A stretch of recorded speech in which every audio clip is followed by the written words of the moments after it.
आज मी तुम्हाला शिजवलेल्या बटाट्यापासून मस्त अशी चटपटीत रेसिपी बनवून दाखवणार आहे। त्यासाठी बघा हे 300 ग्राम मी बटाटे शिजवून थंड करून साल काढून घेतलेले आहे। त्याला काय करायचं माहिती आहे का, खिसणीनं तुम्ही याला खिसून घ्या। ह्याच्यामध्ये 3 चमचे मी फ्रोझन वाटाणे घेतलेले। आता ह्याच्यामध्ये टाकायसाठी साहित्य बघा, जिरे धने पावडर छोटा अर्धा चमचा, थोडीशी हळद घेतलेली आहे, चवीप्रमाणे मीठ घ्यायचं।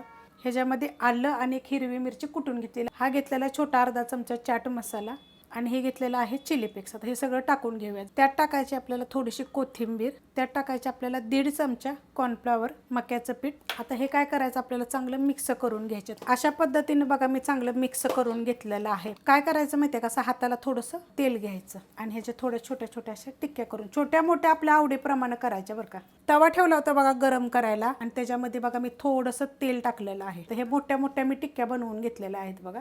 हे अशा आपण सोडून घेऊया आणि मीडियम गॅसवरच आपल्याला ह्याला फ्राय करून घ्यायचं। आता हे मी काढून घेते, असं थोडंसं नितळायचं आणि घ्यायचं। प्लेट घेतलेली आहे, त्याच्यावर आपण ठेवून घेऊया। तेलकट वगैरे जास्त असं होत नाहीयेत। आता आपण ह्याच्यावर काय टाकून घेऊया माहिती आहे का, दही। आता ह्याच्यामध्ये टाकायचं आंबट गोड पाणी असं। आता ह्याच्यावर टाकणार आहे हिरवी चटणी, त्याच्यावर टाकणार आहे थोडीशी एकदम अशी मिरची पावडर, थोडंसं टाकायचं चाट मसाला।